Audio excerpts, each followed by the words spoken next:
Megawatt বিদ্যুৎ যুক্ত হবে। পরবর্তীতে ধাপে ধাপে পূর্ণ সক্ষমতা 1200 মেগাওয়াট বিদ্যুৎ সঞ্চালন লাইনে যুক্ত হবে।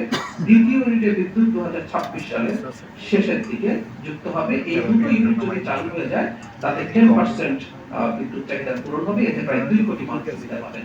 এই বিদ্যুৎ কেন্দ্রের কথা যখন আসে তখন একটা কথা একটু না বললেই না, প্রতিটা মেগা প্রকল্প যেগুলো এই সময় শেষ হবে এগুলো আগের সরকারের একটা মারাত্মক দুর্নীতির সিগনেচার। যখন অ্যাক্টিভিস্ট হিসেবে কাজ করেছি ধরে ধরে দেখিয়েছিলাম ঠিক একই রকম বিদ্যুৎ কেন্দ্র এই যে কোম্পানিটা করছে রসাটম, সড়ক বা মানে ব্রিজের খরচ বাড়ে যে বাংলাদেশের ভূমি অধিগ্রহণের খরচ অনেক বেশি, খুব সুন্দর, যেখানে অনেক বেশি মানুষ থাকে।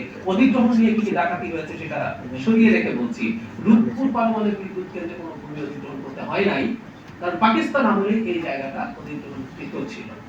ওই যে অজুহাত সেই অজুহাত এখানে প্রযোজ্য না।